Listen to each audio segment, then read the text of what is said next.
Ər arvaddan narazıdır, arvad getsin nə qədər namaz qılsın qəbul deyil. Hey ibadət eləsin, gecə namazı, gündüz namazı, nə namazı qılsın. Getsin, öyrənsin o duaları filan, heç biri qəbul deyil.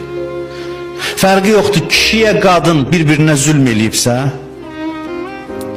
onun əvəzində getsin məsciddə namaz qılmağa, özdə bilirsiniz şeytan neynəcək, o namaz bilirsiniz nə gözəl namaz olacaq. Evdə dava eləyib çıxıb, gedir məscidə namaz qılır. Gözünün yaşı bəlkə dayanmayacaq, hallı, gözəl namaz qılacaq. Çünki şeytan nəzərini çəkir onun üzərindən.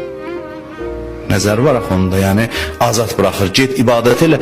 Bilirək, indi vəzifəsi ibadət deyil, indi sən məsciddə neyirsən, sənin yerin evdə idi, gedib evdə razı salasan qarşı tərəf. Sənin ibadətin bu saat bu idi, səni bu saat şeytan məscidə dəvət eləyib.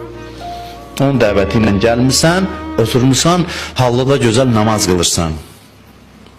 Yersiz ibadət buna deyirlər.